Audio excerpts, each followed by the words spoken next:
Setiap tempat pasti kan punya metode masing-masing buat mendidik anak-anak yang ada di sana. Kira-kira metode apa nih dua-duanya nih ya yang digunakan untuk ini? Kalau di kita saat ini memang tetap kita merujuk kepada peraturan yang dibuat sahabat yatim untuk metode pengasuhan anak, yaitu yang pertama kita terapkan ke anak itu tentang akhlak, setelah akhlak dan disiplinnya. Nah, itu yang pertama. Nah, untuk menerapkan metode ini kan memang tidak segampang yang kita harapkan gitu. Jadi metodenya tadi itu kita bilang metode pendekatan kepada anak, sebenarnya begitu. Karena tadi karakter anak ini berbeda-beda.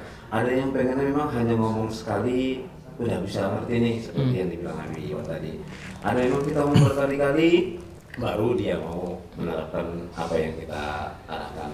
Ada memang sama sekali sampai berkoar sampai sekarang masih ada aja yang nggak bisa dia kerja sama masalah leadership yang tadi begitu sih. Jadi metodenya saat ini kita buat pendekatan ke anak. Ada yang kita ajak dulu bermain baru dia mau. Ada yang kita ajak dulu ngopi dulu nih, baru mau. Nah, seperti itu ada. Ada memang harus dengan metode keras, ada juga begitu. Jadi memang bermacam-macam metode sebenarnya. Tapi paling tidak pendekatan diri ke anak sih sebenarnya.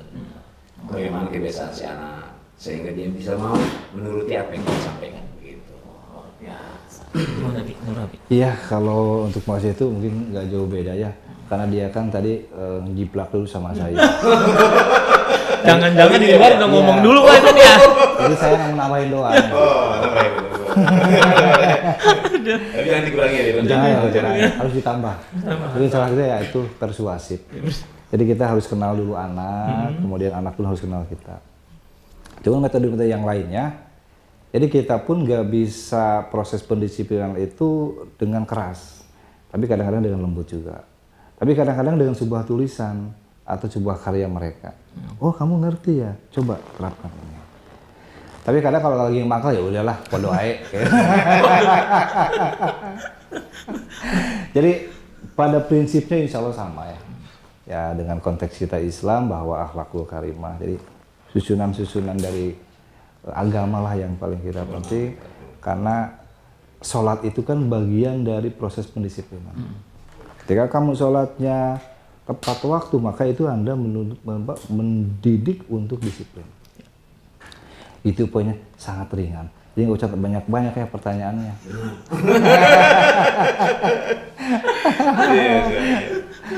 Tapi kan pernah ngerasain nggak Bi, maksudnya gini, selama Abi jadi kepala asrama, kan maksudnya punya anak yang kan beda nih ya kan, dengan ngurus anak yang ada di rumah gitu maksudnya. Ada nggak perbedaan yang rasanya gitu pas sekarang ini? Wah beda banget, beda banget.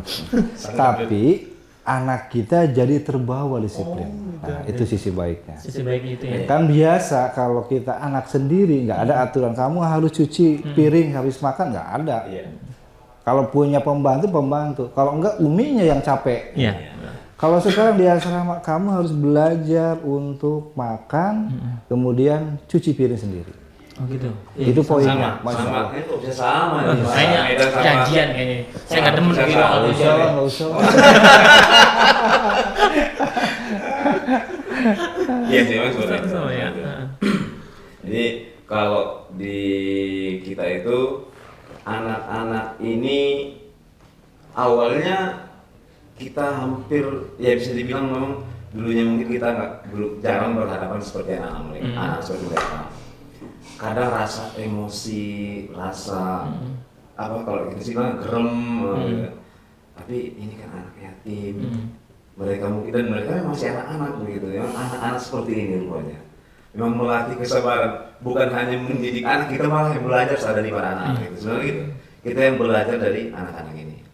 Nah, bukan ilmu kita yang kita terapkan sebenarnya, kita belajar dulu dari si anak, baru kita bisa mengarahkan. Luar biasa. Terus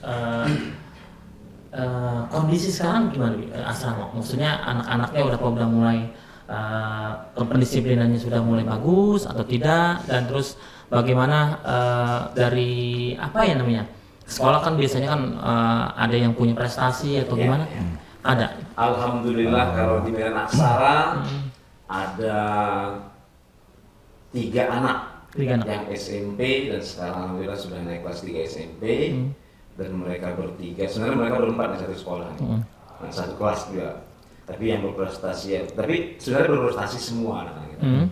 Nah, tadi mungkin ada yang prestasinya kalau di ranking maksudnya ranking 1, ada yang ranking 3, ada yang ranking 4 begitu kan. Nah, ada yang satu dia tetap masih di 10 besar alhamdulillah kalau dalam prestasi belajar. Kemudian kalau kondisi di asrama, nah kita ini alhamdulillah sudah mulai disiplin. Alhamdulillah. Ya, kenapa kita bilang sudah disiplin? Kita tinggalin, kita sengaja nih. Kita cuma titip sama siapa? Bang, tolong dijaga harganya. Nanti tolong atur semua masalah makan anak adik-adiknya. Udah bisa nih. Kita tinggalin, ternyata kita pulang beneran semua bersih, rapi, sholatnya tepat waktu gitu. Kita nggak bangunin mereka, sudah bisa bangun sendiri gitu. Dan tadi ya tetap juga ada di antara mereka ini yang memang perlu masih jadi PR kita untuk tetap mengarahkan mereka, mengajari mereka gitu. Alhamdulillah. Abiwan gimana Mbak Iwan? Alhamdulillah. Alhamdulillah ya di Asrama Kelampis juga yang tadi memang basicnya dari sekolah luar ya. Sekarang udah masuk ke SD ya, STSQ. Dan anak-anak Kelampis alhamdulillah jadi teladan. Alhamdulillah. Itu mungkin proses hasil dari pendisiplinan. Rasanya gimana nih? Pokoknya rasa bangga tadi non PR-nya kan masih ada. itu ketika dia mau masuk sekolah dia nggak bisa baca, tulis dan hitung. Kemudian kita dari hasil manajemen sahabat yatim ya kita undang guru rucer atau rumah cerdas istilahnya. Diundang tuh guru privatnya ke rumah. Saya targetan ibu, mbak, ini anak harus selesai 3 bulan bisa baca tulis hitung. Alhamdulillah pas 3 bulan masuk sekolah bisa hitung. Alhamdulillah. Makanya ketika naik semakin berprestasi. Alhamdulillah. Yes, pokoknya.